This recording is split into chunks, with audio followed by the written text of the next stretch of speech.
yeah, we'll start it off. So thanks, folks. Mike Dawkins with WorldCast English here. Thanks for tuning in for our second webinar, European Nymphing Techniques, with the European Nymphing Master and Sensei, Pete Erickson. We had a great time with our first webinar last Wednesday with Jeff Currier, and this one will be just as enjoyable and entertaining, coming from Pete with some really cool nymphing techniques that everybody can use. I think the reason we really wanted to promote some of these European nymphing techniques and tactics is they're quite common now. Pete will touch on, you know, the development of the techniques and whatnot, but it really comes back to you're just adding another quiver, or excuse me, an arrow in your quiver of fishing and covering water in different ways. So if you're interested in something like that, or you know, finding pieces of water where you can't fish them effectively, perhaps with a dry dropper or with an indicator setup or swinging soft tackles or something like that, you know, whether you want to catch a lot of fish or you just want to fish really effectively, or you want another arrow in your quiver, this is a perfect thing to tune in to and check out. So I'll turn it over to Pete here, and thanks so much, Pete. Hey, great to be here, Mike. Thanks for having me, and everyone for tuning in. Mike, just let me know if there's any sound issues, or you guys let Mike know, because he's kind of mediating the whole thing. So welcome to European Nymphing. I'm trying to kind of go with basics and then maybe beyond. So we're going to have a couple Q&A sessions.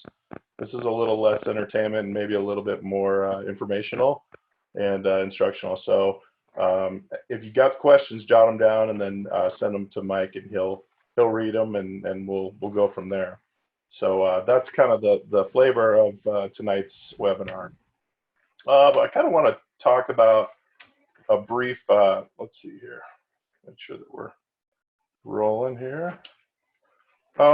One of the things that I hear a lot when I'm out talking about European nymphing are some of the attitudes about European nymphing, and I wanted to spend a couple minutes just on a slide, actually just maybe even a minute or two, and kind of give you my take on it. A lot of people will say, you know, they'll even question, hey, is it even fly fishing? It's obviously, sometimes you don't use the full fly line, but you really do need a fly rod, and you know, the leader builds and the flies and all that stuff.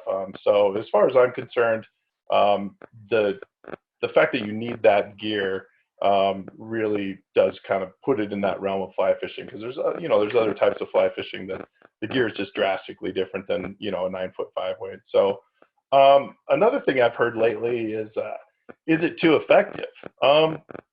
My take on that is I've been a guide on the South Fork for 20 plus years, and I always use this example, which is I've been on riffles, you know, fishing riffles, and you could literally, with a dry fly, you can catch a fish on every single cast on the South Fork of the Snake.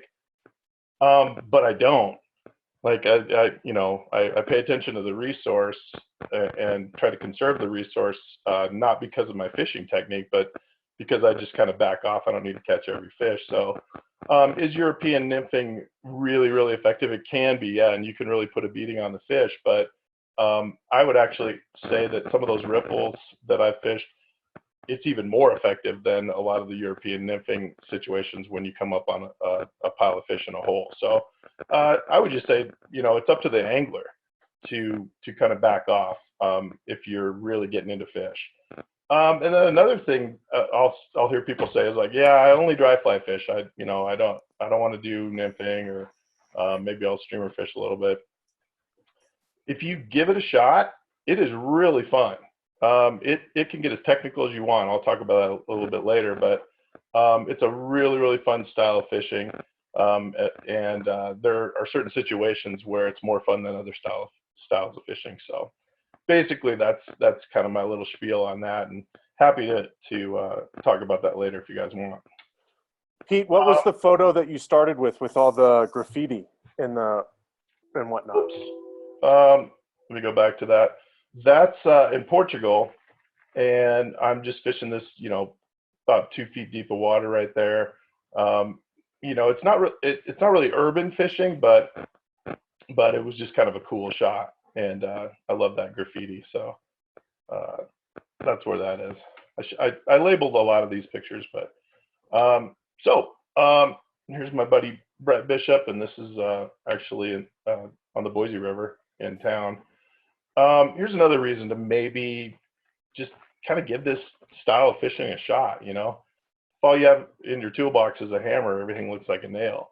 As Mike said before, another arrow in your quiver just makes it that much more fun, because that's the whole point of all this, is to go have fun. So that's what I would kind of push you towards or lead you toward. I'm kind of an agenda guy, especially with my teaching. So we're going to do a brief history, not a big deal on the history, because there's a lot of vagueness in the history of this. I always get the question when I'm out fishing with people, especially if we're working on European nymphing or learning it, how the heck did it get its name and what's it called? And I've heard other names. So we'll talk about that for a couple of minutes. We'll talk about the methods, and I'll break it down into short line and long line just to kind of simplify it. And then rods, reels, lines, and flies. A lot of that stuff's really fun, and it's unique and specialized to this style of fishing. And a lot more Q&A than maybe you guys are used to in the webinar. How did I learn about some of this stuff? Well, I was lucky enough to be on Fly Fishing Team USA for a number of years.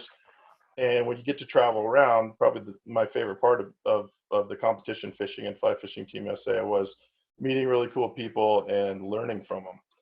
And so I was able to go to Eastern Europe and meet up with a buddy named Vladi and spend time in Poland and Slovakia and some of those places.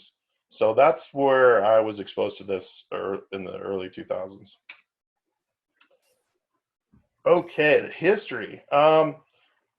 If you read articles about the European nymphing, you'll hear that it's from Eastern Europe.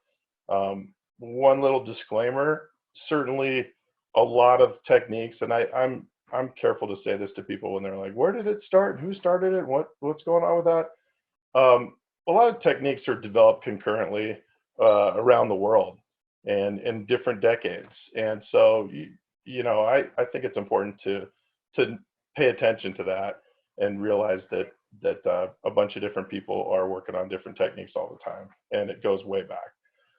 One of the things, though, that I feel comfortable calling this actually a style is that European nymphing mixes those techniques in with some of the aspects like long, light rods.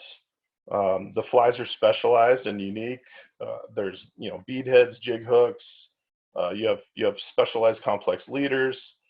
So it's kind of its own package, and so that's why I think a lot of times people will write articles about it or actually categorize it. Okay, but as far as my knowledge of how it developed in Eastern Europe, I just kind of went by my buddy Vladi, what he told me. And the Eastern Europeans are developing a lot of these nymphing techniques for grayling and trout long prior to the 1980s. In fact, Vladi's even mentioned that like his dad was working on these techniques, decades before that. So, but usually it is kind of reference to Vladi, the Polish angler. His last name is pronounced Chabunia. Chabunia. So I'll make sure and get that right. Vladi popularized the Polish nymphing to where it first started showing up in articles and kind of the folklore of people talking about it. And he won the 1989 World Championship in Finland. And it's a pretty cool story because his number of fish during his session or his combined sessions was greater than the second, third, and fourth entire teams combined. So obviously a lot of eyebrows were raised on what this pole was doing. And a lot of the short line Polish nymphing kind of came from that, especially what I learned from Vladi when I was able to travel to Zakopane and where he lives in Poland.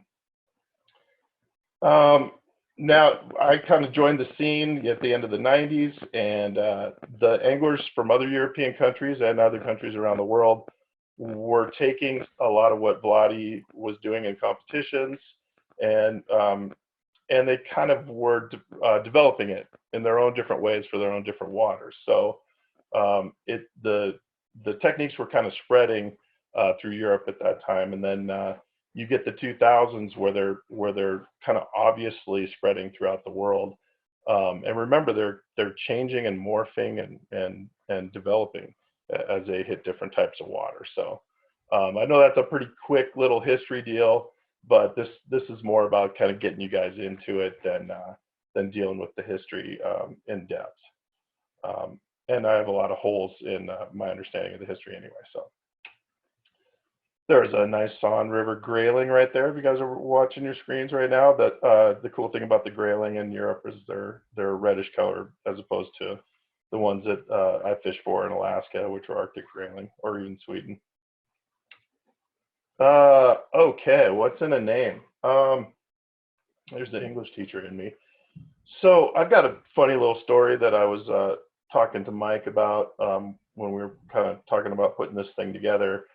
And oftentimes people say, why is it called European nymphing? Or if you take a look at this next slide right here, you'll see all these different names: American, Czech nymphing, Polish nymphing, contact nymphing, dynamic nymphing, tactical nymphing, comp nymphing. I've heard tons of different names. And I usually tell people that European nymphing, European style nymphing, the first time I ever heard the name European style nymphing, it was basically I was together with Jeff Currier and maybe another Team USA guy. I can't remember who it was, but this is a long time ago, like early 2000s. And Jack was doing a presentation on the different nymphing techniques that we as Team USA had become exposed to and we're learning about. And I remember looking at the title of his presentation, and it had, let's see, Polish nymphing, Czech nymphing, Spanish nymphing, French nymphing. It was like this massive list.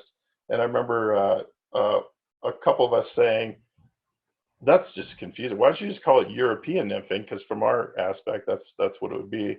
And geez, not more than 2-3 years later, Jack put out this European nymphing video with Vladi and myself in it. And from that point on, it seemed like a lot of people accepted the name European nymphing. So that's my little story on it.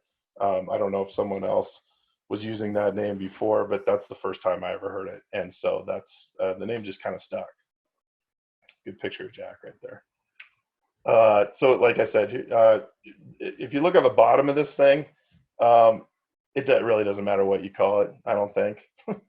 It's just call it fun. So now I'm gonna have Mike do a Zoom poll right now for all of you guys, and I'm just kind of curious what type of nymphing techniques all of you guys are doing, and if you guys start filling this thing out, it'll be kind of interactive and fun, and we can kind of see the percentage.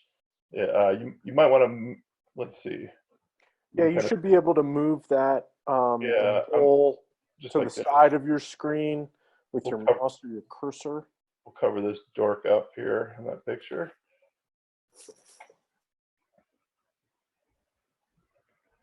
Panelists can't vote. Darn. I don't think the host can vote either. But if I did have to vote, it'd be indicator fishing and dry dropper fishing mostly. Yeah, absolutely. I do a lot. I mean, competitions and of course all around in my personal fishing, dry droppers huge.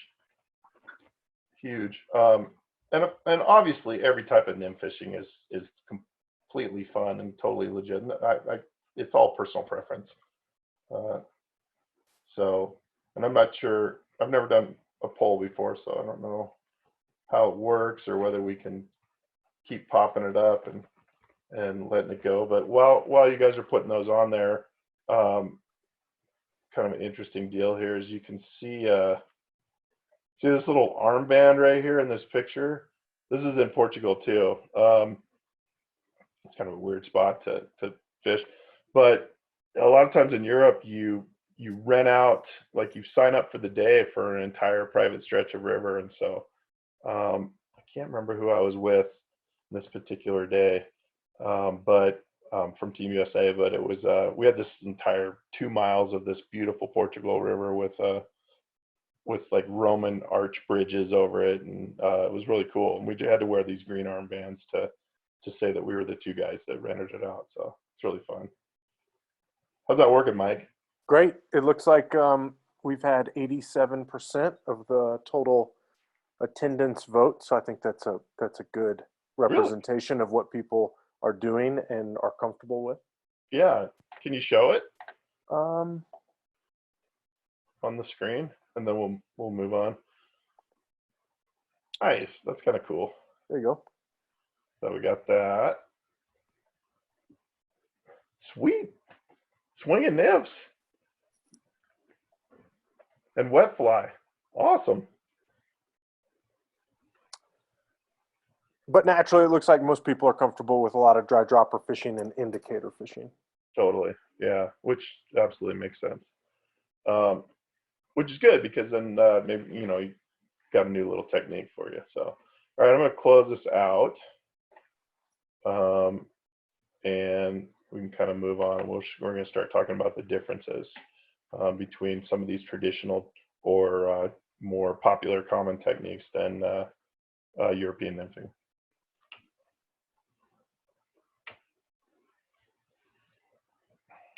There we go. Oh, one quick thing. Mike asked me to, especially you guys who are just starting out with this and just trying to learn this, he asked me to do a quick glossary. And you could hit print screen on your computer right now, or just know that this is going to be recorded and posted on YouTube, Mike? Yeah, YouTube and Facebook, and we'll also put it on our website, like on our fishing news. I'll follow up with everybody with an email after the presentation tomorrow, so you can, with a link where you can view the presentation again, or if you have any questions or anything along those lines. Okay, and I'll probably add to this. I just typed this up in case there were a few terms that I threw out there that confuse you guys, so you can kind of see them on here. This is not a complete list, but I'll probably put one together. So, and another request was like, hey, a lot of people like the flies from it, even if they don't European nymph, they've gravitated toward the different types of flies. And so I just did a couple slides with flies that are kind of fun and it engages you in the process. Anchor flies basically they're heavy flies that take the place of split shot that's added to a leader. So in our area, the South Fork of the Snake, obviously the turd or the rubber leg stone is huge, and we use those, or when I'm fishing the Rockies, I use these as anchors a lot of times because they got a tungsten head, and a lot of times I'll put weight underneath the chenille. So, and then a buddy of mine, Mike Sexton, his Sexton is really good in Colorado and basically all over North America. So you can also use oversized pheasant tails and things like a hare's ear nymph. That make sure that you are using tungsten beads though. Okay, and usually anchor fly is going to be somewhere between 3 and 4 millimeter tungsten beads. So, and the tungsten beads are available at the shops. Next thing is the anchor fly is going to be at the bottom of your leader, and then on your way up, well, usually a couple feet up, is what we call dropper flies. And dropper flies run the gamut of different types of flies. You can have naturals, you can have attractors, you can have epoxy, you can have furry, you can have all sorts of things. These are a couple of my favorites, especially like in Sun Valley. The Bishop Dynamite is really an awesome fly. And then the tungsten quill, or another fly that's similar is the Duracell. Those make for really good ones. But just be a fisherman, just try your flies and test them out and see which ones work and rotate them around. So the flies are really fun here too. if you notice, oh, I can do this, Mike. If you notice, you've got jig hooks, you've got beads, obviously, and then you have the barbless hooks. The hooks are really cool when it comes to European nymphing. One thing that a lot of people don't know is bead heads were developed for the competition scene because they needed a way to get the flies down. So that's kind of something that came out of the competition stuff. Let's see if I can get rid of that. I think I can. Look at me, I'm rolling. Okay, so big picture, like how is European nymphing, European style nymphing different from our traditional common techniques? We just kind of saw what you guys were doing with the techniques, and let's talk about some of the main differences. I'm not gonna go, you know, we could go way into it for hours and hours, but main differences might be something that'll help you out when you're starting. Let's get rid of that thing right here. Get back to the cursor here. No, maybe not. Anyway, there's Courier in Spain, and he's, you know, obviously in his classic cat hunting mode, Courier mode, and that's kind of a cool shot. Okay, so some of the big parts of the differences are European nymphing. You don't use indicators. You don't use split shot or the lead wraps or any of that stuff here. As far as rigging, you can tandem rig and it won't mess you up at all, but as far as the competitions and as far as kind of the people that do a lot of it, we don't really tandem rig as much. We tend to do droppers off of leaders, like tag ends of knots. And drop shot is another really popular nymphing system, and it's really effective around the West and probably the East too. But that's kind of a different situation too. You certainly could use a drop shot system with European nymphing, but we don't do that either. A lot of this is based on you're just used to the rules of the FIP smoosh, so you kind of just stick with these certain things. But what I've found is that you're holding on to these little styles, and all of a sudden someone says, hey, you can't do that in a competition. That the fact that you're restricted to a rule actually opened things up for me. I was like, oh my gosh, this is much more effective now that I don't have an indicator on. I'll kind of explain that a little bit. Let's kind of look at a list of the differences. So those were big things right there. Here's a little like kind of smaller type situation. The gear can be very different. Now I'm not saying that you can't use traditional gear to go out and start learning European nymphing, but this stuff really makes it fun.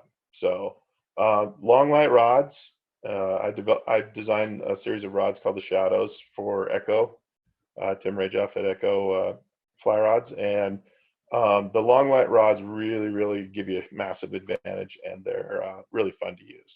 And you can use them for other things aside from nymphing too. Specialized, unique flies, and then the leaders are very different from what you're used to tying. You know, most people fish a, you know, like a store-bought tapered leader, and these are much different than that. Sometimes more simple. The European nymphing, as opposed to other forms of nymphing, is very adaptable.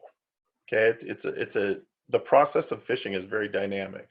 You're changing things all the time, and you're adapting to the changing water conditions, fish, all that stuff. In fact, a good buddy of mine that was a Team USA member, George Daniel, he's got a seminal European nymphing book called Dynamic Nymphing, and it's the perfect name for that adaptability. The techniques, this is what I really love about the European nymphing scene and getting into it, is it seems to be one of the most evolving styles of fishing. Like the flies are constantly evolving, the rods, the materials, and the marketplace just seems to be constantly evolving, and it's really fun to keep up with that. and see new stuff every month, basically. Another thing I think is a big difference between some of the other traditional nymphing, especially indicator fishing, is the presentation advantages become really, really obvious to you after you have done it for a while, and you can compare the different styles. Here's another thing too. You can get out there in European nymph on a very basic level and improve your catch rates. Sorry, and or you can go straight to becoming highly technical with super light tippets and micro nymphs, and I mean it runs the whole range. And I would say probably the biggest thing that I've noticed for the difference between European style nymphing and a lot of the traditional ones is you're pretty much in constant contact with your flies. And we'll talk a little bit later about that, but that contact is what enables you to catch more fish. It makes your catch rates go up. It's the reason that fish will take your fly more, and it's also the reason that you don't miss eats. So contact is, that's why some people call it contact nymphing. Okay, here's my buddy Draws, and he's actually European nymphing right here. One quick thing, we're going to do a little bit of a chat and have you guys go put together a few questions, but I wanted to show you a 3-minute video of some guys doing some, it's actually Team USA practice in Colorado a couple of years ago, getting ready for the World Championships, and they're doing some European nymphing. So the video is a little promo about all the benefits of long light rods while you're European nymphing, but you guys should get a pretty good example of just what it looks like. So we'll go to that right now. In fact, I can probably just go and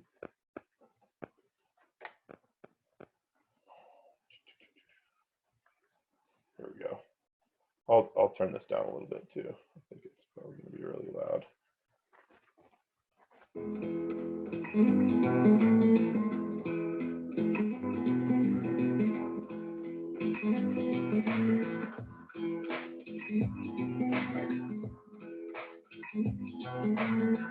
I think Brett caught 10 fish on 10 casts in that scene.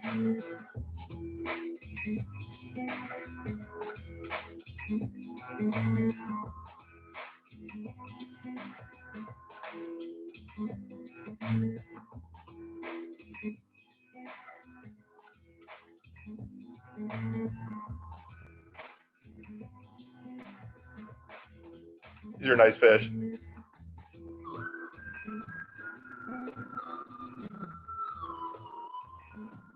Is that too loud, Mike? Sound?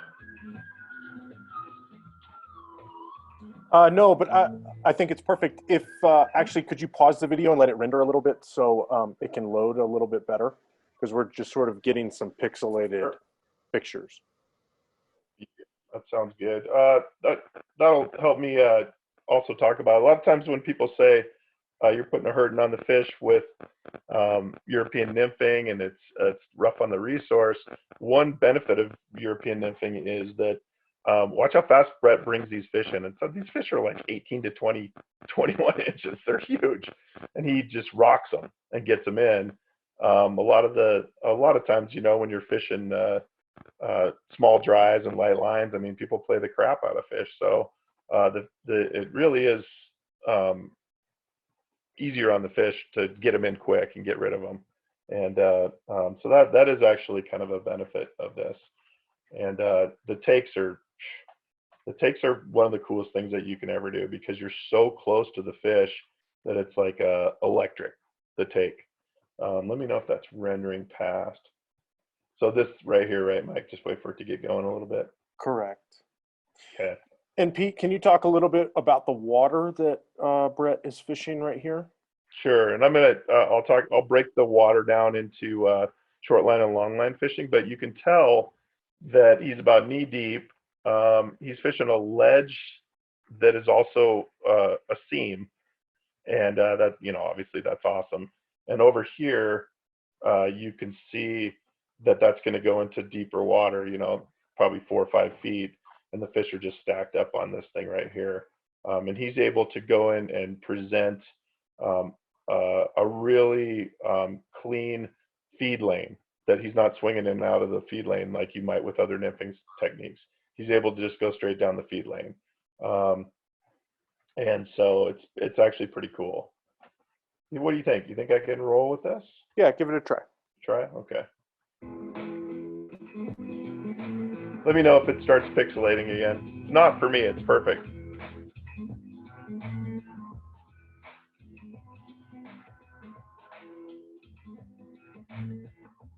Like I said, oh yeah, the long light rods, they're great for protecting tippets and fighting fish. See, that thing's already bent way over.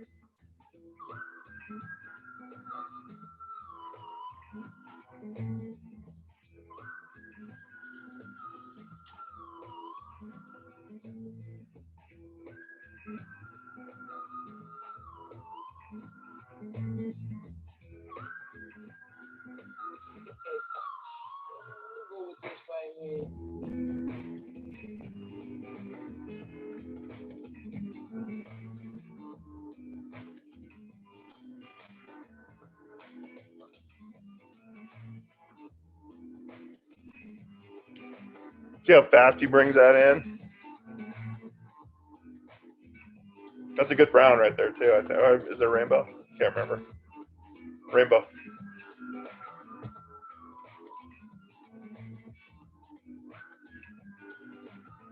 This is Mactima.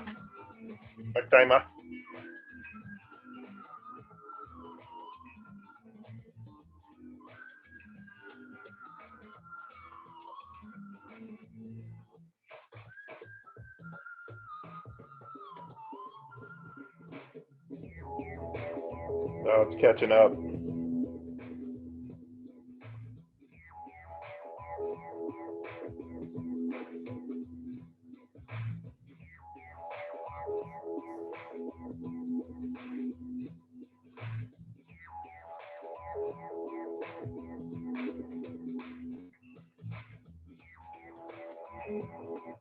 I'll let that go a little bit. One of the deals with these long light rods in European nymphing is strike detection. It's huge. It's a huge part of actually not missing fish. Oftentimes a fish will take your fly and spit it out before you even know it. It happens all the time. If you had underwater cameras, it would drive people crazy. But the sensitive rod tips and the strike detection with these long light rods is pretty amazing, I think. And Pete, you're basically, can you talk a little bit about the process of like fishing the flies and what they're doing, where they're leading the flies down the prospective area of where they want to be fishing? Sure. What you're seeing here is kind of a combination. We call it hybrid. It's kind of a combination between some short line nymphing and some long line nymphing. What they're doing is they're mostly doing lob casts and throwing it into the lane where they know that the fish probably are hanging out. And they are either, well, you don't have to lead flies in European nymphing, but you can see some of these shots, these guys are leading the flies. And a lot of times what that does is it helps with presentation, and it also helps make the fly look more natural. So yeah, you'll see that Norm right here is leading the flies down a little bit. Any other questions, Mike? No, that's great. Come on, internet. And see, you can't see the line very well, but he's looking at a cider, a red cider, and he saw that barely touch that fish's mouth.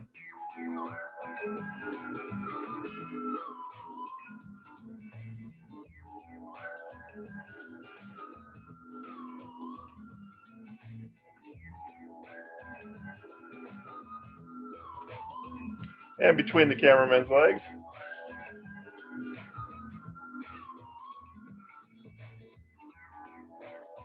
This is a big one too, is a lot of people don't realize that when you're using these long light rods that they have these huge butt sections. So when we design a rod, a lot of times we're just adding a bigger butt section to extend the length of the rod. It may be a 3-weight. You may be fishing a 10.5-foot quote unquote 3-weight, and it is a 3-weight from the above the heavier butt section all the way to the tip, but you can lay into that heavy butt section to land these big fish, and it's just awesome how you're able to do it. So obviously you can use these long light rods for all styles of fishing.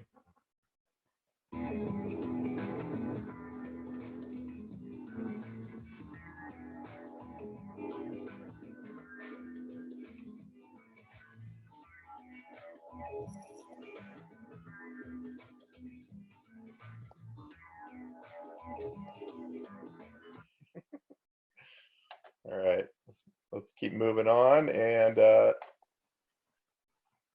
so that's the part right here where I'm sure you guys have a few questions based on some of that stuff. We'll start breaking it down into the short line and long line nymphing, but Mike's going to kind of mediate or even put the chat up. I don't know, whatever you want to do, Mike.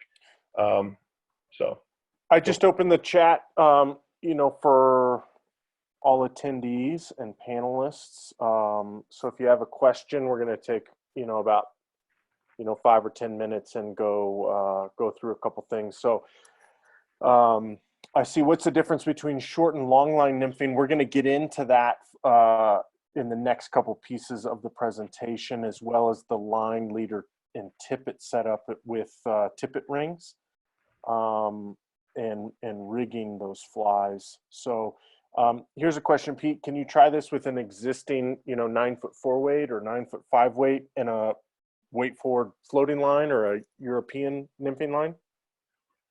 Absolutely.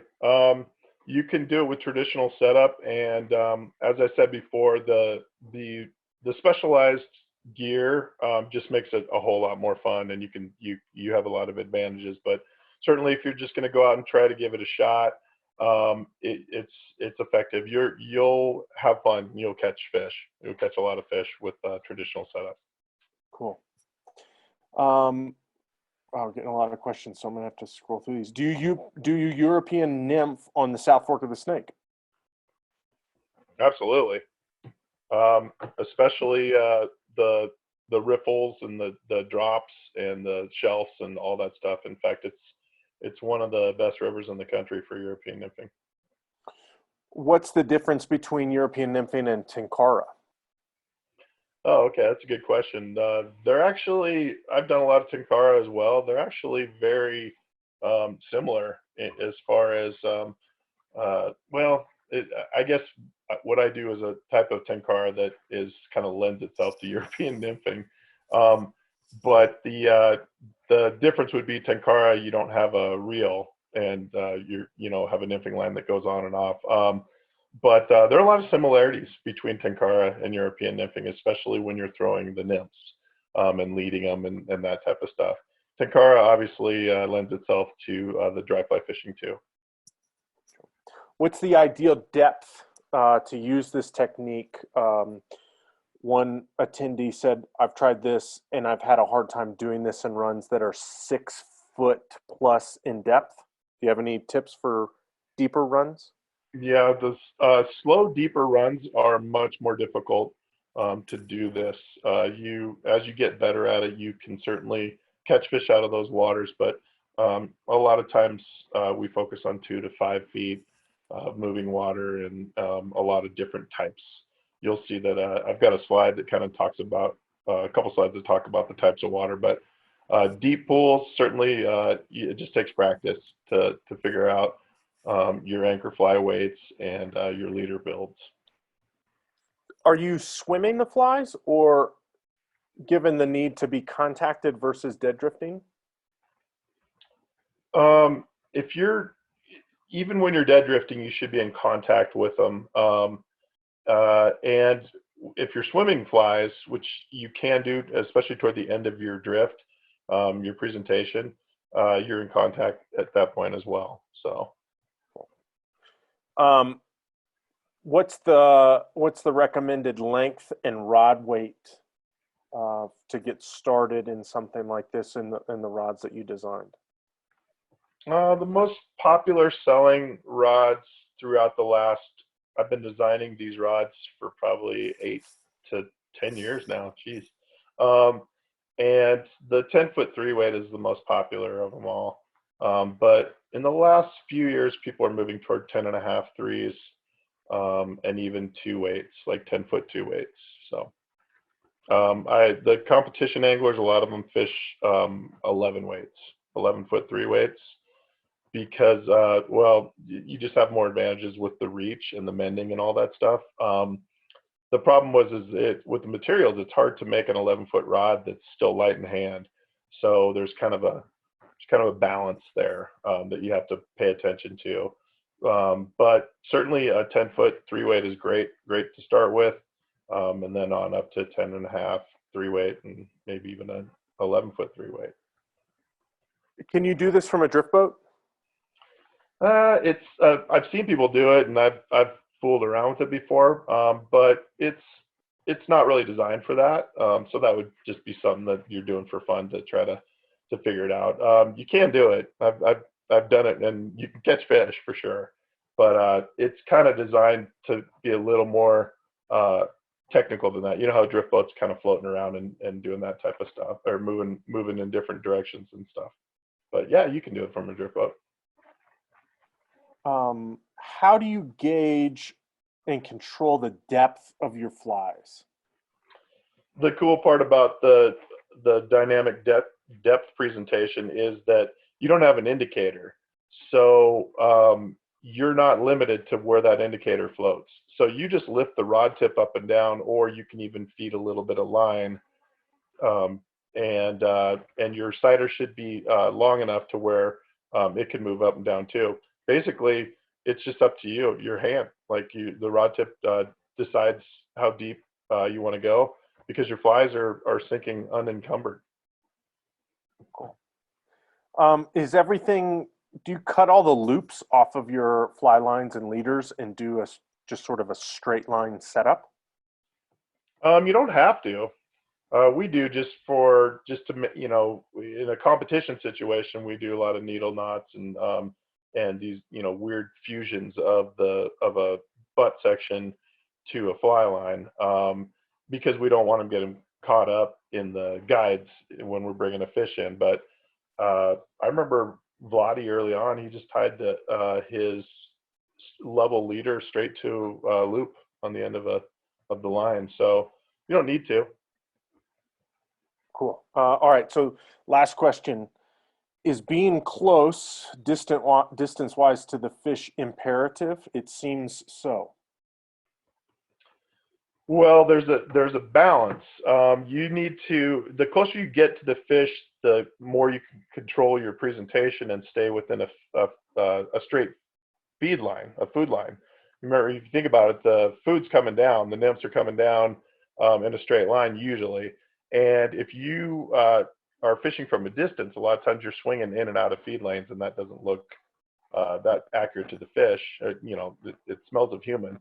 And but the closer you get to the fish, the more you can control your presentation. So obviously, if you get too close to the fish in certain places, you're going to spook the fish. So you get as close as you can, and that's why we go into long line nymphing, because there's certain places where the fish are spooky, and that's your only chance. That you get as close as you can to them. Cool. Okay, for the sake of time, I'm going to copy and paste all of these questions to use them later, or answer them over email or something like that. So please don't feel like the answer or the question that you asked is going unanswered. We're just doing this for the sake of time for everyone out there. Here we go. Okay, so one of the questions was short line and long line nymphing, and I just have always kind of broken it down into that to help people, because a lot of times people will go out and they'll say, I want to do something that's kind of straightforward to start with. I don't want to tangle lines and cast really complicated long leaders. So short line can be a good avenue into that. As far as like the groups of people, Polish, Czech, Spanish, French, basically everybody's kind of hybridized at this point. And this is just from, you know, a couple decades ago, basically, learning who kind of specialized in those types of deals. And you can kind of tell too that the Polish and the Czechs, a lot of them, grayling you can move really close in on because they kind of herd up, they pot up. And then you can see the Spanish and French and the Pyrenees, and the Italians have, they all have grayling too, but they can't approach their super spooky browns as closely, so they tend to do long line. So, you know, obviously it's where you're from kind of dictates. Short line nymphing, let's talk about that in depth and see. A lot of you guys might say, hey, I want to start off with that and see if I can catch some fish and keep it simple. Okay, the technique. So you're going to be using medium to long rods. A lot of the people who popularized this, Lottie and his teammates and stuff, they were using 9-foot 5-weights, and you know, and as the longer rods came in, more people started using longer rods. The leaders are very simple. You can time right off of that loop if you want. They're level, meaning that there's no taper in the leader. So a lot of times it's just, you know, 3x, 4x, tip it. And you're gonna present your flies usually pretty close to the fish. So like if in a grayling situation, you walk in and you let the fish settle back down again and fish to them. Don't be afraid to do this with trout though. Shoreline nymphing sometimes is really effective with trout close up, and it's kind of fun to get that close to them.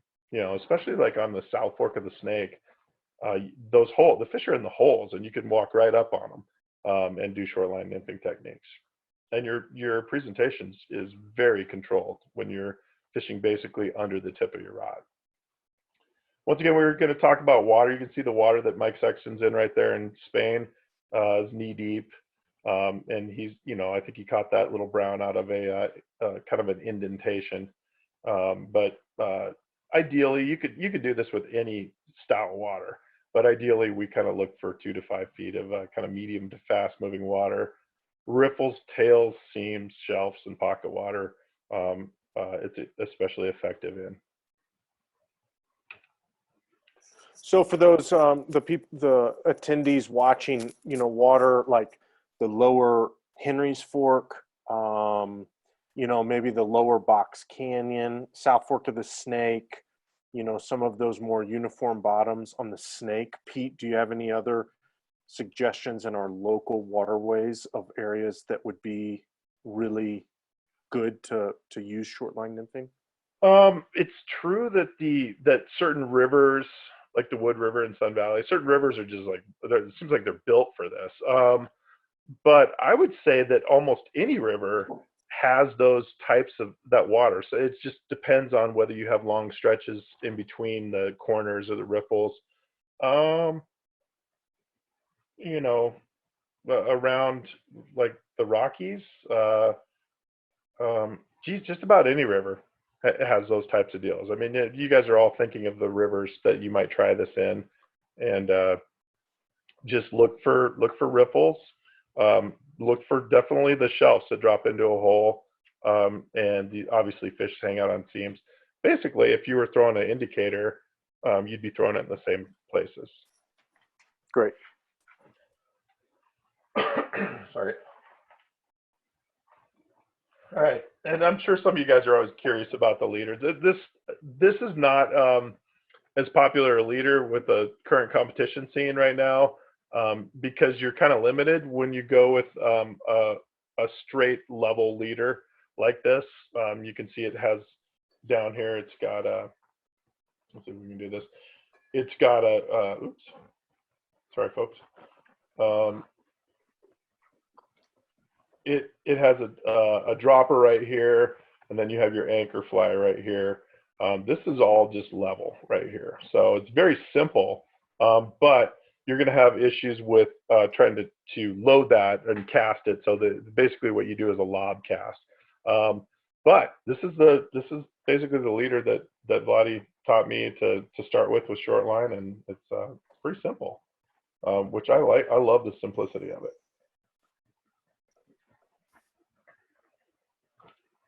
Okay, so I'm going to show you guys just for a little bit of short line nymphing, kind of before we talk about its advantages and things like that.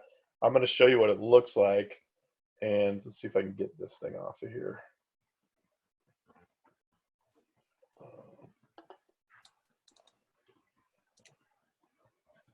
There we go.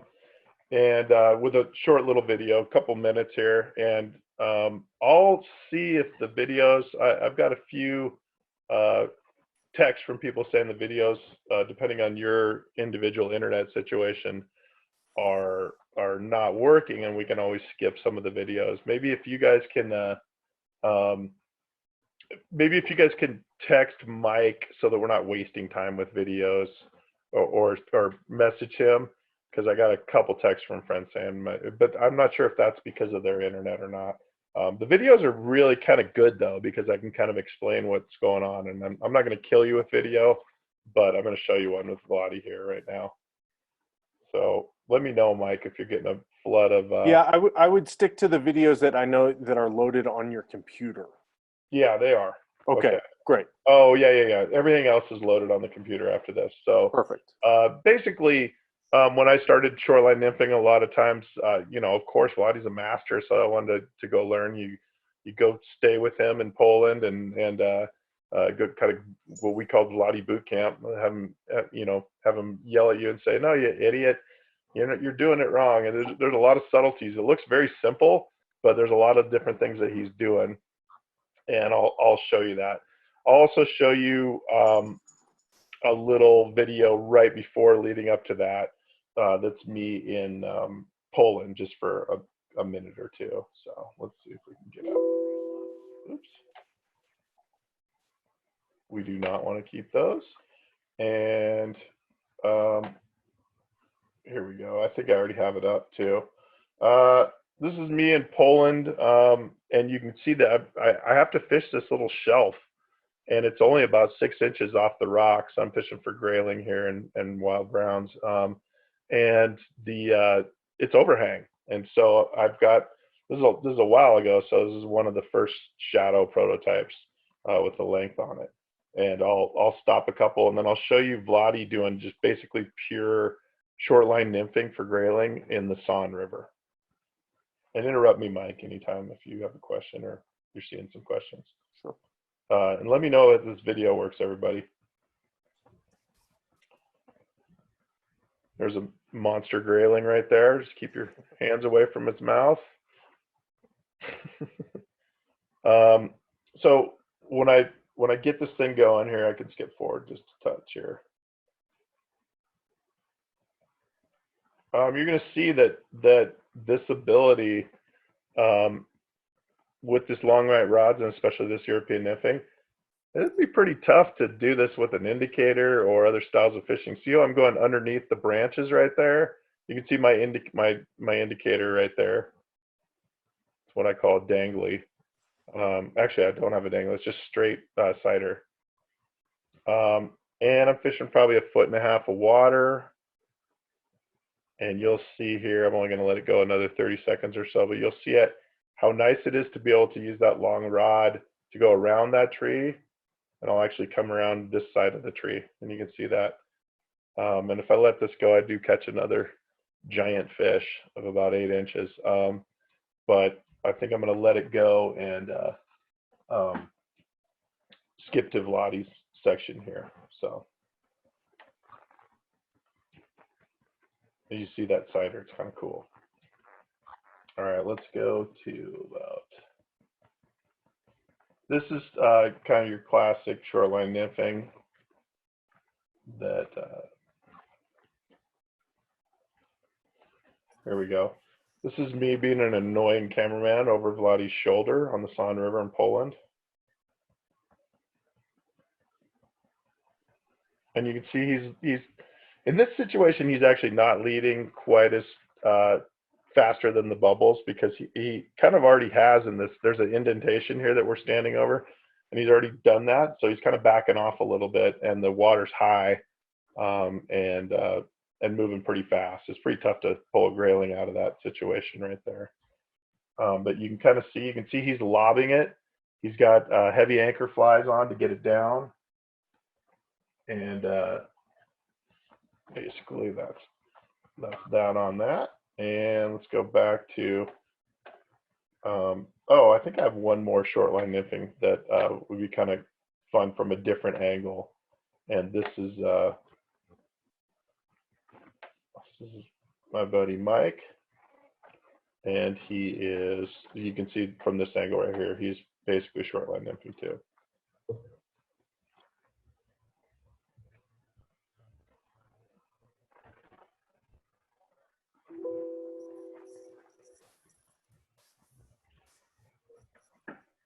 So you can see the strike detection is just fantastic. He doesn't even come close to missing that fish. He just sips that fly in. And that's kind of a good angle here that you can see it. If you guys notice, I mean, look at, he's got overhang right here. Can you imagine trying to cast a indicator rig with a bunch of, you know, split shot on it and spaghetti and meatballs and all that stuff going? He's just able to flip this over there and cover that really nicely. And in this situation, there's a lot of fish in here, so he's able to come a lot closer to it. So, all right, that shows a little bit of it. And let's see here, got this body, and let's go back to why it's so effective. So, well, it looks like I'm still getting videos are still a little bit choppy. I don't know why that is. Maybe it's my internet. I'm not sure. I'm not going to show that many more videos, if any. So, all right, guys. The biggest thing I think is your contact with your flies. That helps with strike detection. It helps with fish that don't get hooked up well, or mouth it, and it also really helps with presentation. So being in contact with your flies is a huge part of European nymphing.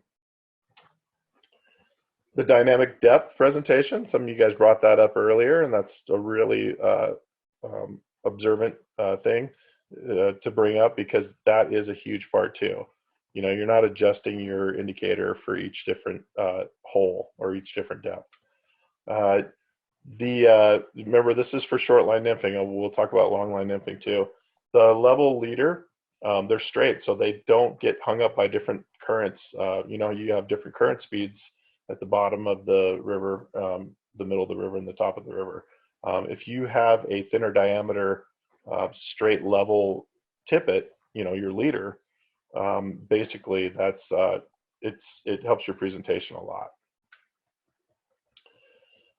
Short line nymphing, one of the things that it does even over long line nymphing, European long line nymphing, is you're doing those quick lobs, so you're covering a lot of water, and your flies are in front of fish a lot more than other casting techniques, even long line nymphing, European nymphing.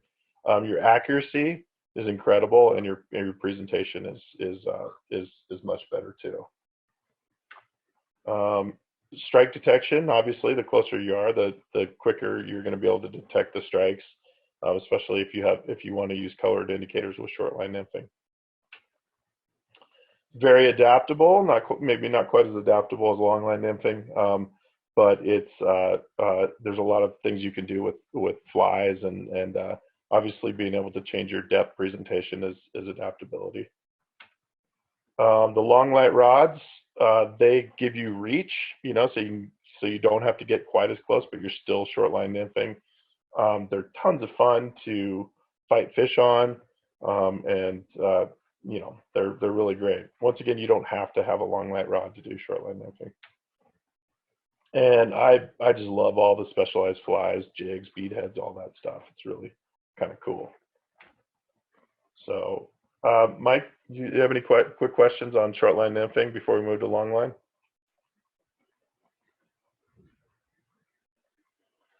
Are we there? Sorry about that. No, not at all. Okay. Yep. So the short line nymphing, once again, I showed you guys some videos of it. Sorry if they're choppy. I guess maybe they are. I'm not sure why they are, but they're coming across perfectly on my computer, and I don't know why they would be choppy going over the internet. So now we move to long line nymphing. I do have a video on that too, and it's on my computer, so hopefully that's not choppy. But long line nymphing obviously is basically where there's Josh Graffam in Oregon doing a little bit of longer line nymphing. He's kind of medium right there. The leaders are longer. The rods are going to be long light because you need that ability to manage your presentations.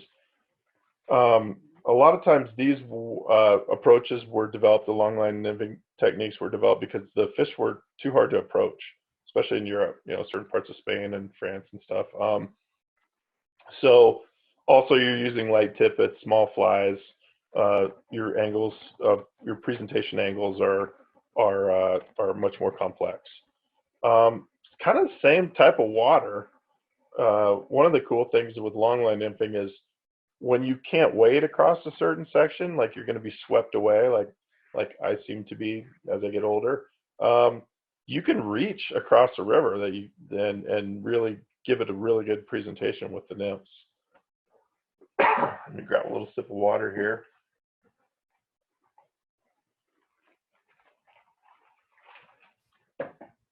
But this is my favorite way to tell European nymph is medium to long line nymphing. Okay, so we're gonna try one more video situation here. Hopefully it works. Okay, this is Pablo Castro, and he's a good friend. He's one of the main coaches and competitors on the Spanish national fly fishing team. He's an incredible angler, one of the best anglers I've ever seen. And believe it or not, he's about 15 to 18 feet away, and he's trying to fish this water that's right. He's trying to get his flies up underneath here. So he's going to do a little bit of sidearm and flicking, but he basically has a long line leader, and it's really, really thin, and it's not tapered. And I'll show you a couple leader diagrams, you guys, so that you can understand what he's doing. But I'll just let you kind of see what he's doing and turn the sound down so you don't hear my really terrible Spanish that I'm trying to talk to him. Let's see if we can get rid of that. Okay, and you guys, see if we can, oh, come on. There we go. Ah!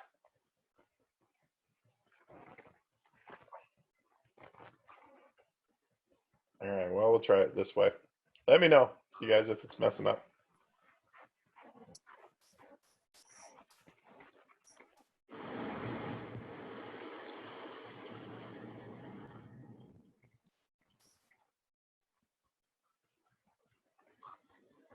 You'll get some close-ups of his indicator. He just goes with a straight indicator, and we'll talk about different types of indicators in a little bit. But I'll zoom in a little bit with the camera here, and you can kind of see what he's trying to do.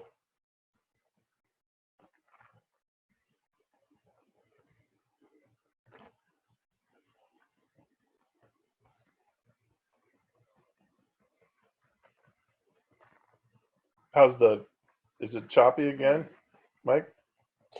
Yeah, a little bit, but we'll blame it on Zoom. Darn it. Sorry, guys. These videos were kind of key to you guys seeing what's going on. And they're, like I said, they're on my computer, so I don't know what to think. I'll try not, this is the last one, so I'll try not to do too much of it, but I did want you guys to see this. This is one of my main points. I'm getting a few texts saying that the video is good now for some people, so. Great. Don't know. Technology. It's probably dinner time. Everyone's on their devices or something. Okay, you can see I'm kind of closing in. I'll try to freeze frame it when you can see that he's watching a indicator.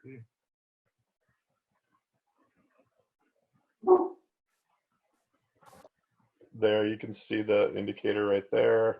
So he was able to, he's just fishing that seam right there, but oops, sorry guys. And that's what you refer to as the cider, correct? That's the cider right there, yeah. So you can see that he's got it. It's very technical and very light. These fish in Spain are probably the toughest trout I've ever tried to catch them in anywhere in the world. So basically what he is able to do, I'm not going to show this whole video here, but he is able to hit these pockets like right here and then go underneath this stuff too, which once again with other types of nymphing techniques you can't do. But if you think about North America and applying it here, you guys, like think about just how effective that is for presentation. I mean, maybe you don't even care about trying to get under stuff like this because, you know, our fishing's easier than Spain. You're just fishing a seam like right here. It's going to be really, really effective. So, and I'll play a little bit more of this, not much.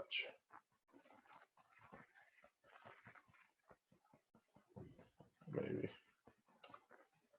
Okay.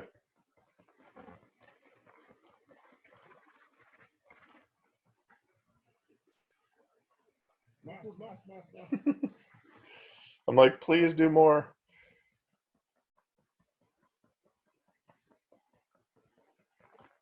Yeah, now my video is acting kind of weird. All right, I'll can the video. And we'll talk about the long line technique here, you guys.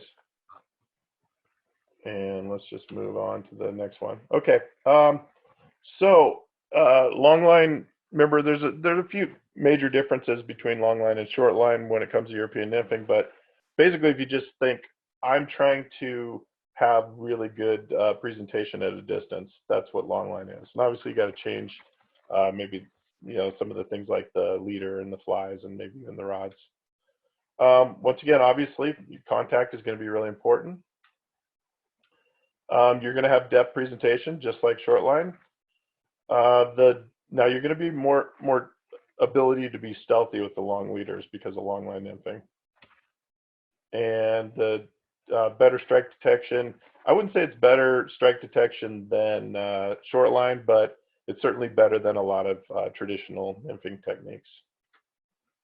Yeah, from a distance, your presentation angles are you have many different options for presenting flies. It's very adaptable once again for the reasons I stated before. Like you can do a lot of different things with it. Long light rods they're even more enjoyable when it comes to long line nymphing because of the reach that you have and it just with presentation. And of course the same flies, jigs, beadheads, all the fun stuff that you get to build the leaders with and do all that. So there's a lot of like really kitschy things that you can do. So all right, anything quick here, Mike, or you want me to move on to these leaders? I'll move on. Is there any different water types that you would be looking at with long line nymphing over short line nymphing? Yeah, it's a good question. Obviously, you're targeting kind of similar water, but you would long line nymphing. You can fish some of the deeper pools and stuff where you think the fish are at the tails of the pools and sitting in there because you have a longer leader, and you have a little more time to let it get down.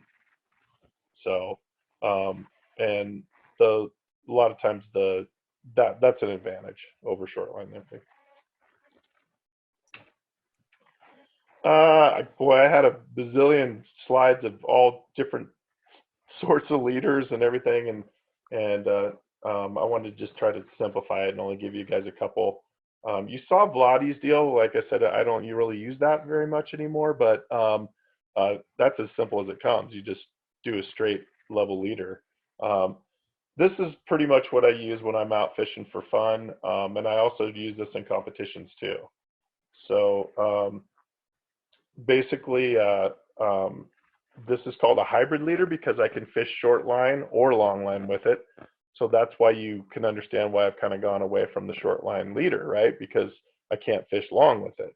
And you know, in the nature of people, you don't want to go change leader systems. This one, you just reel it up till you have your short line distance and then your short line nymph. You know, and that's with this area right here. So basically, if you just reel up your line to here, actually you might want to include your sighter too. You can short line nymph with that, you know, and so why would you just build a short line leader? But if you want to cast with a distance, this is your tapered part right here, which is about 7 to 8 feet. I oftentimes use store-bought. You can certainly build them down and do all sorts of different types of deals with your leaders. But store-bought is kind of nice to the bicolor. A lot of times I'll use Umpqua, but you can use the bicolor from anywhere that you prefer. There's a lot of personal preference that comes with this type of stuff. And then I tie off to that, and then tippet rings. It's never that big. They're really tiny. But the tippet rings let you keep the leader intact, this part of the leader intact, and then just keep building as you burn through the tippet. Okay, so this hybrid leader, I call it a loader. And if you guys look at the glossary, a loader is a leader that you actually, it's tapered, and you load the rod and cast it like a fly line. So if you look in slow motion, a lot of times when you're seeing European nymphers casting loader leaders, they will throw a loop just like a fly line with it. So, and I kind of made a delineation between different types of leaders, like a loader leader and also a shooting leader. And you'll see that in the next slide, a shooting leader, because they're different. And so when it came time to try to design a fly rod, I had to kind of keep those things in mind. I can see two different types of fishing out in the competition scene. People are loading flies and casting them basically, and then other people are shooting flies. They're shooting the beads, and we'll talk about that in a little bit. So that's what that loader part means right there. A lot of times I've used a traditional weight forward fly line with this. It might be undersized, might only be a 2-weight or a 3-weight, but certainly you can do that.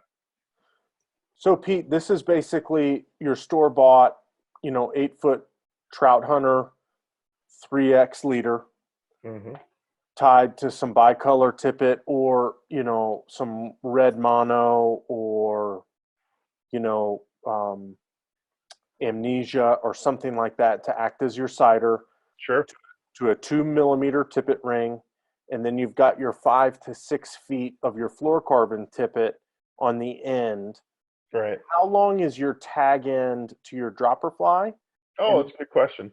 And then how long is the length of the tippet from the tag end to your anchor fly at the very bottom? Great questions. People all have personal preferences. Some people like short tags because they feel that it could be for presentation. We're all fishermen, so we all have like, oh, I like to tie this knot, or I like that presentation, or I like this. And I would say that the average is between about 4 to 5 inches and all the way up to sometimes 8 to 10. I like mine kind of in the middle, around 6 or so, somewhere in there. But if you think about it, if you're changing flies, you're nibbling that thing down, and you might get too close to that leader. Some people feel that if the dropper tag is too long, that it wraps. I usually notice that as in the course of a cast and a presentation, that it untangles and hangs where it's supposed to. I think it's just personal preference on that. The distance between the two flies, so like from this fly to this fly, a lot of that's dictated by, well, we stick by the rules, which is 50 centimeters. But you can do whatever distance you want. Mike, what do you think the reason that the FIPS Moosh competition rules make us keep those flies 50 centimeters apart. What do you think the reason for that is? Well, I think different water types will dictate different lengths, right? And if you start to get into stuff that is really short in really fast water, it could be a tad unfair. Yeah, well, actually, the main reason is that if you've got your flies too close together, you can snag fish. Sure. It's tough on the fish. So they want to make sure that you're separated far enough apart to protect the fish. So that's one of the big reasons. Go ahead. And one of the big advantages of the tippet ring is like if your flies foul, your anchor fly and your dropper fly, you can just chop it off and tie a new piece on, right? Totally. And the tippet rings are so small now that this hybrid leader, I can see. Do I have this? I can just tie on tippet to create a dry dropper.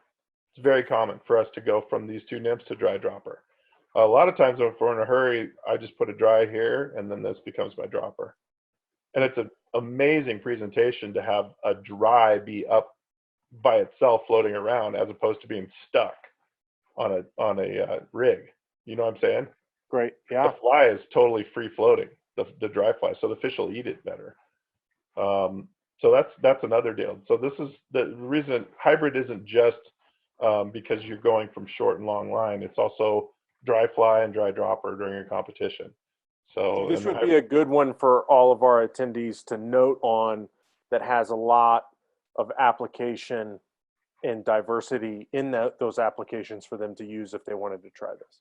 Absolutely, it's huge. And like I said, this is the one that I use fishing for fun because, I don't want to have 4 rods rigged up or be dealing with a lot of leaders messing around with. Now you don't have to use tippet rings if you don't want to, but they're very, very convenient.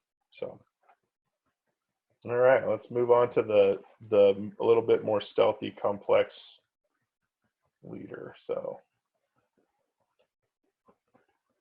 starting to get this. Okay, so this would be a leader that I use in comps, and now pros for this leader, and this is obviously a long line nymphing leader, is that basically it's incredibly stealthy.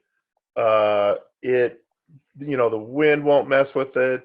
The presentations are incredible as far as drag from currents and things like that.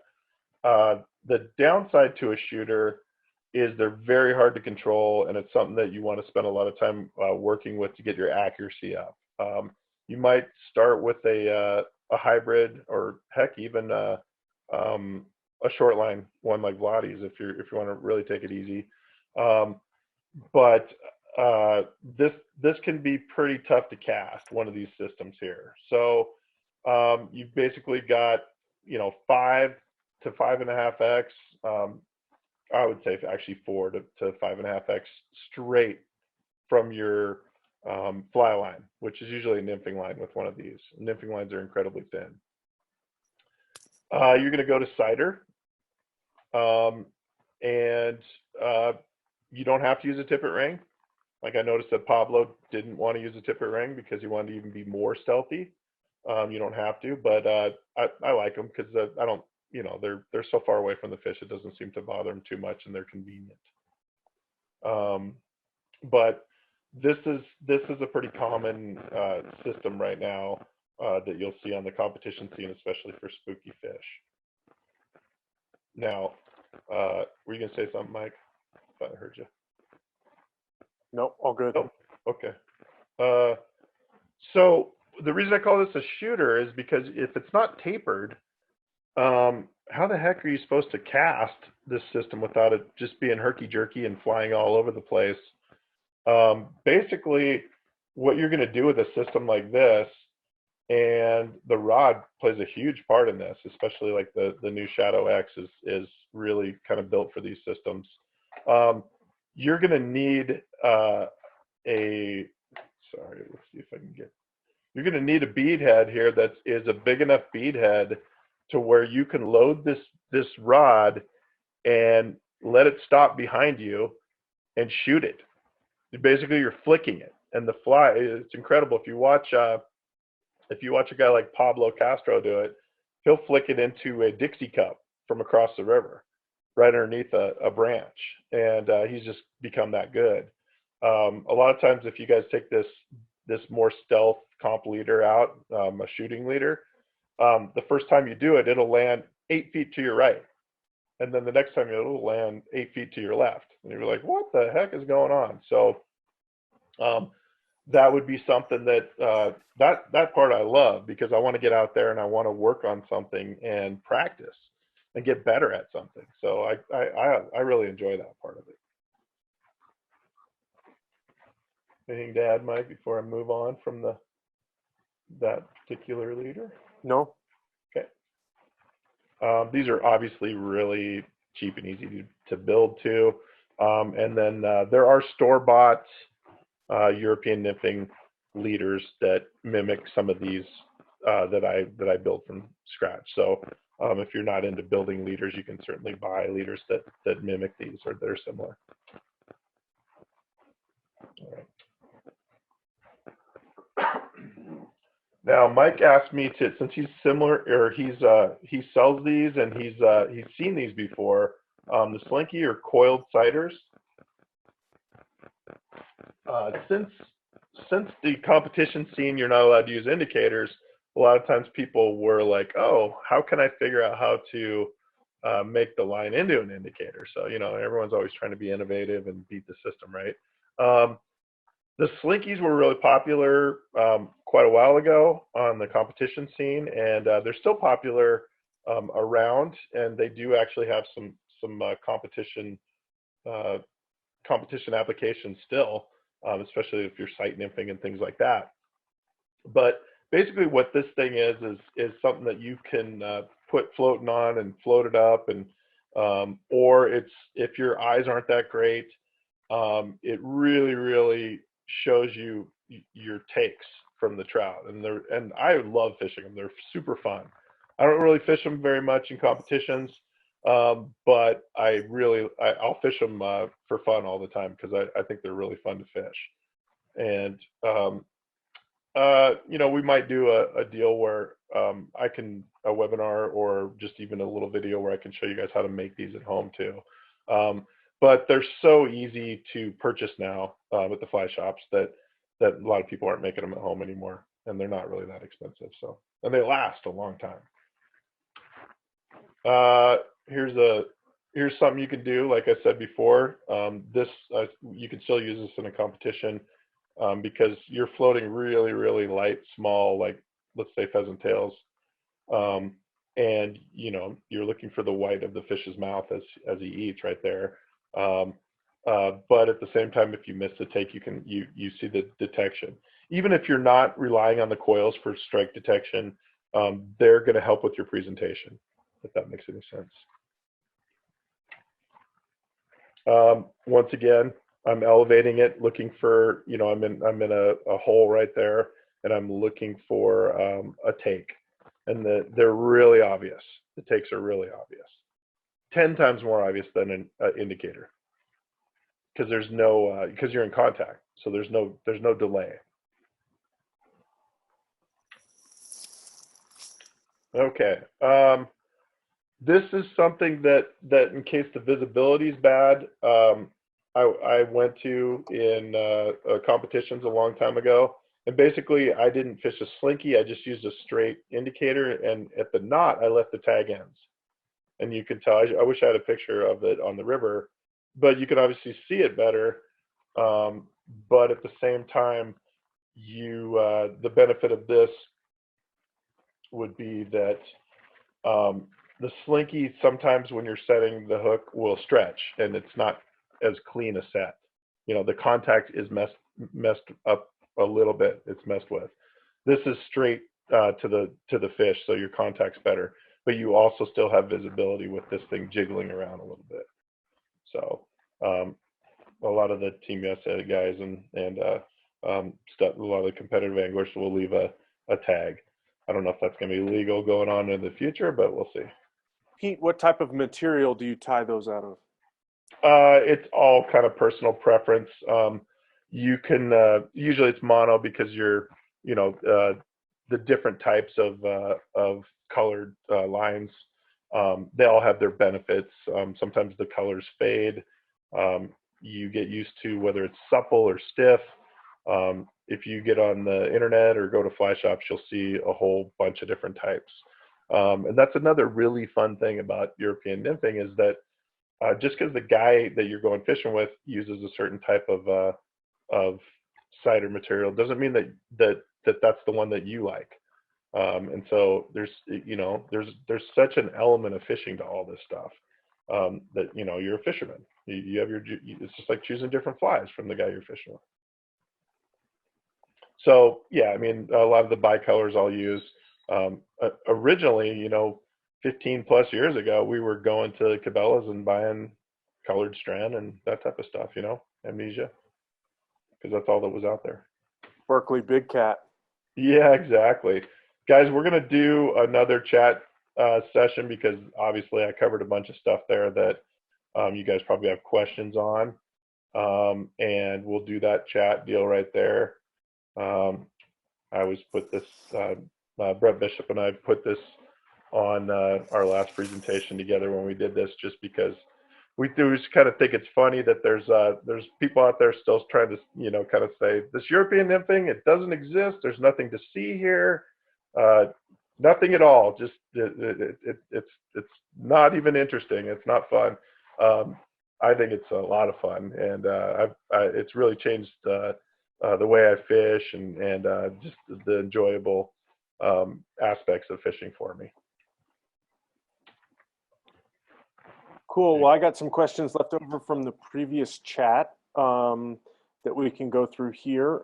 So we had an attendee ask and say they've recently got into European nymphing with their normal 8-foot 6-inch 5-weight, and they've really increased their catch rate. And they keep urging other people, their dad, to get into it, but they have trouble casting the rigs and keep getting tangled. And now that we know more about the leader concepts and materials, there's a lot of things to get tangled up with.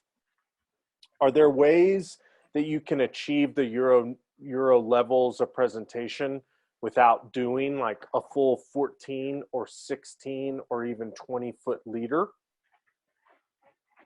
Absolutely, that's a great question. Let me go back to Vladi's simple leader, and if you guys see this thing right here, a couple things. Use a little thicker tippet. You'll get less tangles. Will it cut down on your catch rates a little? Yeah, it will, because your presentation changes.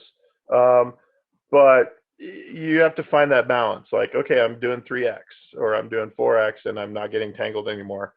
Trust me, as you do it more, all of a sudden you move to 5X and you're like, oh, I'm not getting tangled anymore. It's just one of those deals, like whether you're supinating or pronating your cast, you got to experiment with a lot of that stuff on your tangles. Another thing is down here you have your anchor fly. A heavier anchor fly will help keep your line straight. Okay, and certainly you do not have to go with these giant hybrid leaders. You can shorten your leader, and that'll help with that will obviously help with your tangles. But put your heavy fly, your anchor fly, on the bottom. Use in general heavier flies when you start. The lighter the flies you use, that can cause tangles too. But what you'll notice, and you won't even notice how it's happening, it's just micro adjustments that your body's making and your mind's making and your arm's making. You'll get tangled a lot less. So those would be my tips on tangles. Cool. Is another one, what's the difference between leading the fly and pulling it? Sort of sounds like a fine line between the two.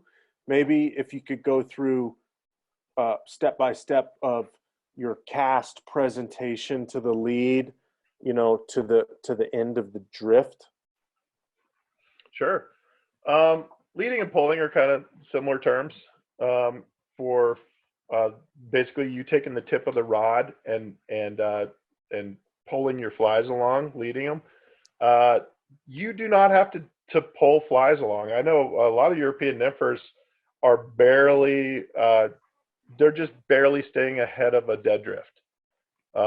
And whereas you see some like I noticed a lot of times to induce a take with the grayling, he was leading quite a bit because you know, it kind of gives off an escaping bug or Lysian ring lift type feel. So remember that you don't get stuck in I have to lead flies at a certain speed or whatever it is. Experiment, be a fisherman. There are times when I'm catching fish just by barely almost dead drifting, just enough to stay in contact with the flies. That's how I'm catching the fish. So never stop being a fisherman. This is just a different style with different gear, and you know, that's all it is. You're still a fisherman. It's still fishing. So basically, I mean, a really quick thing on the cast. There are a lot of good YouTube videos. I know Devin's got one, Devin Olson at Tactical. He shows you kind of how to lob it. Basically, what you're going to do with a lob is you're going to make sure that you are loading the rod when you come up and over. And when you basically lob those flies ahead, once again, you're fishing. So whether you go a little bit past 45-degree angle or a little bit below 45-degree angle, depends on your depth of water and how fast it's moving. Excuse me. But then you're going to catch up to your flies right away. And when I said to the earlier question that you want to have a heavier nymph, you can tell that you're going to catch up to those flies a lot quicker with a heavier nymph. So it's going to make it easier if you're just starting. You're going to lead those flies or pull those flies on through. And now you have two options at the end of your drift. You can swing it, you know, a lot of times, like kind of like a wet fly swing, and a lot of times fish will eat it there. Or you can do what Vladi taught me, which is make a snap wrist. And it's basically you snap your wrist in a set. And I like doing that because I've hooked so many fish doing that. And I mean, you know, the way that your mind works is like, is the fish just taking it at that time, or does the fish accelerate right when you snap it? I don't know how that works, but I've caught a ton of fish doing that. And when you don't catch a fish, you basically are lifting the flies up to get ready for the next cast. You're also cleaning off any moss that you pick up. So that little snap at the end is really, really helpful. That would be kind of start to finish on a lob cast. Awesome. Here's another question from another attendee. How do you adapt your casting stroke to be able to cast these mostly mono leaders with very little weight accurately? Okay, great question. It does take some skill.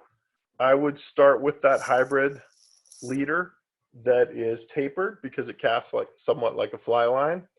The long light rods, the way that their action, the way that they load, it helps a lot. So if you have a kind of a stout, you know, like an 8.5 foot 5 weight, it makes it harder because it's not as sensitive to load a leader like that. But certainly build your leader down into a taper, and a lot of times if you make sure that there's enough bead head weight on your flies, and you just basically cast it like you would a fly line, you'll learn how to load it, and it's just basically takes time to figure that out. Having mastered European nymphing, would you ever be in a situation where indicator nymphing is preferred? Oh, 100%, absolutely. Since we don't use indicators in competitions, I usually replace indicator fishing with a dry dropper. We will do giant, huge, like kind of almost indicator flies. So, I would say that out of the last, 5 to 10 world championships or whatever that I've done, a lot of times dry dropper, which is basically, if you think about it, indicator fishing, um, is the preferred method for scoring. And same with dries too. A lot of people think that the competition scene is all just this European nymphing stuff. Many competitions, the dry fly is the winner. I mean, you're mostly dry fly fishing, and then dry dropper is really popular too. So yeah, absolutely. Yeah, don't ever like walk away from any of the styles. They're all fun, and they all have their perfect situations. I know this is something that I've had difficulty with, and I saw a couple questions come across the chat board as well, is if you're a beginner, you have problems keeping contact. And Yeah, in the way that I would combat that piece of keeping contact would be always fish heavier flies. But right. then that consequently meant that I was losing more flies and re-rigging more times. So what are your tips for beginners that are having trouble keeping contact and not parlaying straight into that I need to go heavier? Right. And heavier is obviously what you want to do to start. Remember, you're fishing jig hooks and also grub hooks that turn over. So one of the really cool things about this style of fishing is that your flies aren't hanging up on the bottom very much if they're turned over, because your hook is above the fly. Um, I mean, it's above the shaft. So, but let's say that you don't want to go heavy because you started off heavy and you realize that you catch more fish with the lighter flies because the way that they present in the water. What I would do is I would experiment with your leader. Okay, the thickness of your leader. If you really think about it, if you go with thin leaders, your fly is going to sink better. Okay, so like if you're fishing a 3x leader um, as opposed to a 5.5x leader, and this is the tippet at the bottom, it's going to sink more uniformly and faster and make it easier for you to stay in contact than it would be if you have the 3x, which is being affected by all the currents. So by going down a size of leader, especially at the last 4 to 6 feet, you're going to increase your catch rates because of presentation, and you're going to stay in contact better when they do eat it. So I would say that start with heavier flies though, because I mean, if you just try to go out there and grab a rig that that like Lance Egan or Brett Bishop is using, that you're going to get tangled and it's going to be a mess, especially if you're starting. So, and you probably get frustrated and just throw your nymph rod in the bushes. I got a couple questions about knots. What type of knot do you use for your tag ends? And then what do you use, loop knots or cinch knots for your flies? For my flies, I use a Davy knot just because it's small and I can tie it in about 4 seconds. And some people call it a swirl knot. It's just a knot I've always used in competitions. And Orvis, it's very similar to the Orvis knot. Those are all kind of the same knot. I know a lot of comp anglers that use clinch knots and they love it and it works for them. As far as the tag, the cool thing about this is you can use whatever knots you feel. A lot of times mine's for speed and also because my eyes are getting crappy. But the tag ends, people mostly use the tags of a blood knot or a triple surgeons or double surgeons. So I use a surgeon knot is what I use the tag end off of that. So my knots are very simple. And I guess it depends on what you're doing at the top of your connection. But a lot of times we're gluing like a Chinese handcuff type deal into the leader, the butt section of the leader into a fly line. So that would be the main knot. The knots are very simple, really, and that's another cool thing about this. Here's a technical question about hooks. Sure. When you're using oversized beads, Mm-hmm. jig hooks, Right. some hooks from Hannock or Fulling Mills or Napneck or some of those other ones, they find that the oversized beads fall off the eye. Sure. Any tips for those folks? Yeah. Okay, that's a good, I didn't cover that in my presentation about why you guys are starting to see the last few years flies that look kind of ridiculous. I call them fatheads. They're giant beads on a fly that shouldn't have a bead that big. One of the reasons I think that competitive anglers have gone to those, or Euro nymphers have gone to those, is because the beads help you shoot the flies. They also, there's some weird thing that, how fish just feed on positives, Jay Leno's chin, that type of argument. It's like you catch a lot of fish that way, but those oversized beads are really, really, they serve a lot of purposes. And one of them is to load those shooting rigs. Now, what I would use is slotted beads.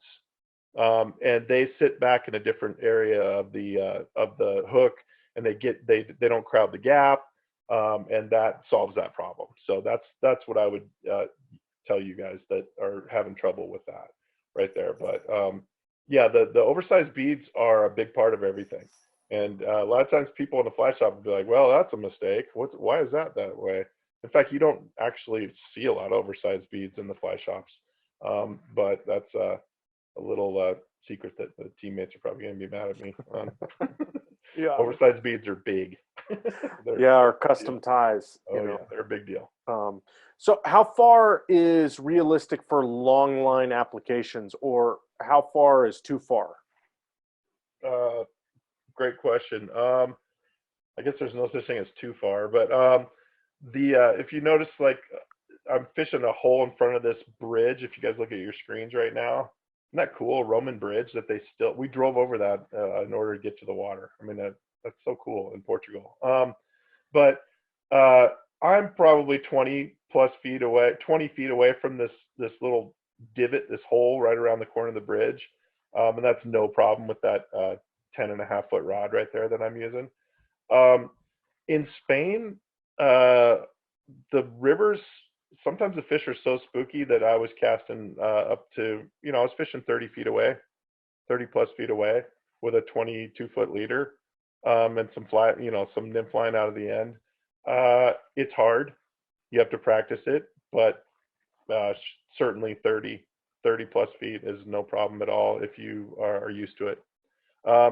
Does it deteriorate your presentation and your ability to stay in the single feed line? Absolutely. But what are you going to do if you can't get there, or if the fish are just too spooky? You've got to do something. Can you talk about Perdigon flies a little bit? Sure. Perdigon means pellet in Spanish, and here, let's go. There's a Perdigon right there. The benefits of these flies are kind of obvious. They sink like just unbelievably. They sink like a stone because they're epoxy and they don't have any resistance on them. The currents don't mess with them as much and move them around like they do furry flies. A lot of times they don't tangle as much, and they're crazy effective, and they don't always have to be hot spots and full of colors and stuff like that. But last few years they've completely taken the competition scene by storm, and now they've taken like general fishing over too, it seems like. Yeah, tell me about it. Yeah, so they're great. They're fantastic. Cool. Is it possible to get too heavy for your anchor fly? One attendee talked about he's been tying some flies and he's seen some things on YouTube where guys are using 8 wraps or more of 0.20 lead with 4mm beads, on big, 14 and 16 size hooks, which seems sort of extreme. But what do you use to judge the weight of your fly? Water speed, depth, etc. Yeah, you can absolutely be too heavy with your anchors. I mean, it just ruins your whole presentation. You're hanging up on the bottom. You got to find that balance. One thing that I would say is you are going to start heavy, okay? And you won't catch as many fish as the people that have done it a long time that are fishing light, but you're going to move light You're going to move lighter and lighter and lighter. And you catch more fish, and it helps your presentation. So start moving that direction. And it'll help your fishing. So yeah, absolutely, you can be too heavy. Now there's certain water types and situations that you gotta throw a bomb. Basically, we call them bombs. There's a time in Sweden where I threw this kooky fly that was, almost 5 grams. It basically just sat on the bottom, and then I had my natural fluttering, and the fish actually came up and ate the natural. So there are times when that does that. So if you're working a river from bank to bank, is it better to keep a relatively short line and continually move across, or is it better to remain stationary and continue to lengthen your line to reach further away? That's a typo, everyone, right there with the E. Sorry. Give me that question again. Sorry. If you're working a river from bank to bank, is it better to keep a relatively short line and continually move across, or is it better to remain stationary and continue to lengthen the line to reach further away spots? Once again, that's a fisherman question. These are all great questions, by the way, you guys. I personally prefer to use my legs and to keep at a really comfortable distance. That's maybe it's in between long line and short line, and then I move around a lot. And I just feel like I get comfortable with the setting, the fish, hook set, and presentation. And so I use my legs once I'm at a comfortable distance. There's certainly times when if the fish are too spooky, or I've got major obstacles in the river, that then I extend out and go long from a certain distance.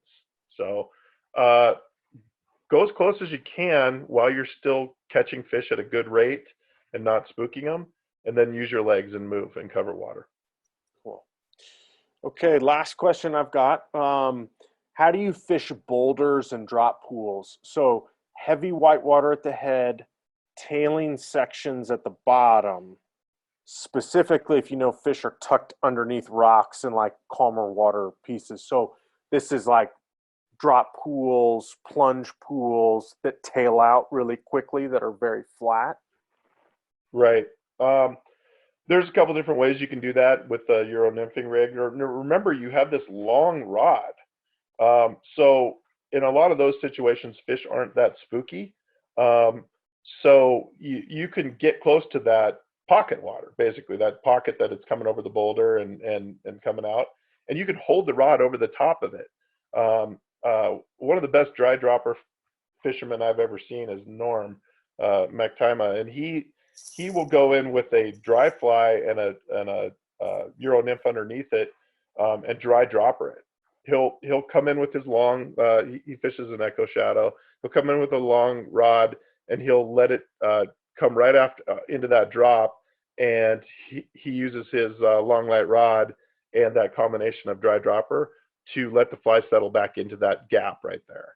Another thing you could do is make sure you're using pretty slick flies, and don't go too thick on your tippet material.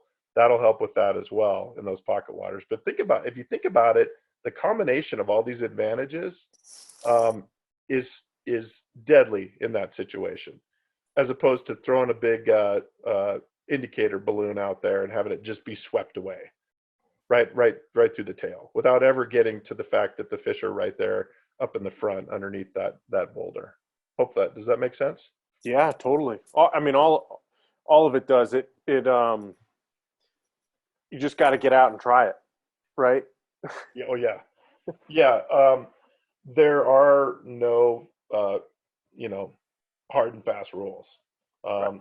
That's my favorite part of this thing, is that it's just as much fishing as a lot of the Spring Creek fishing I'll do on Silver Creek or Flat Creek or Henry's. So it has just as many fishing elements to it as that, which is really fun. I mean, that's the whole point that we all do this, right? To go Yeah, we started the conversation out on, this is another arrow in your quiver of fishing. It's another way to extend your knowledge and your experience in fishing, where perhaps a certain technique that you know doesn't work in a certain water type, and this can unlock some of the secrets to those water types where you know fish are, you know where they're sitting there feeding and eating, and this will give you a better opportunity to catch them, or a better opportunity to at least, you know, put you on an even plane with them. Yeah, absolutely. Well put. So I don't have any other questions on my part. If I have any more emailed questions, I'll direct them directly to Pete. We've had a lot of attendees asking about European nymphing flies. We've had a lot of attendees asking about lines and etc. So we have all of that stuff in our fly shop. We got with Pete, and we have some greatest hits or European nymphing selections ready to go. If people are interested in buying those, we can send you a grouping of flies. If you're interested in some European nymphing leaders, tippet rings, some of the danglies or coils, slinkies that Pete was talking about, or some of Pete's European nymphing rods from Echo, we stock those in the shop. All of our flies are buy one, get one free right now. All of our European nymphing accessories are 20% off, and we're giving away a free European nymphing line with any of Pete's European nymphing rod purchases. So if that's something you're interested in, you can give the fly shop a call at 800-654-0676. I'll be sending a follow-up email tomorrow morning where you can watch this presentation again, or you can send it to your friends and watch it on YouTube or Facebook.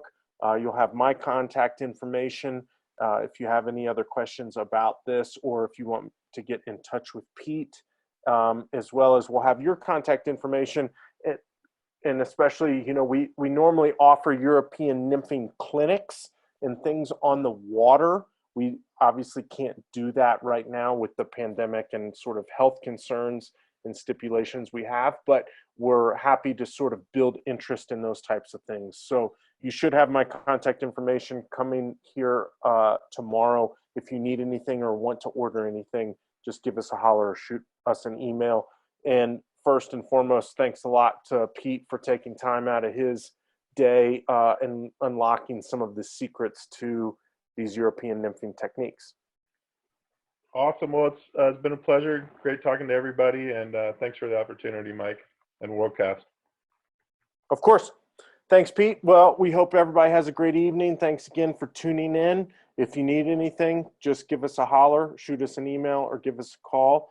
And next week, Wednesday night, 6 p.m., we have WorldCast Anglers Guide Vance Freed, who will be giving us a fishing report for the Henry's Fork, South Fork, Teton, and Snake River, as well as doing a question and answer session about spring tactics and techniques in the greater Jackson Hole area. So definitely tune in if you're interested in those types of things. You should see those on our social media channels, as well as via our email campaigns and things like that. So once again, thanks for tuning in, and have a great night. Ooh, Vance is the man. I'm definitely going to catch that one. Me too. All right. Well, thanks again, Pete. Thanks, guys. Ciao. Take care, buddy.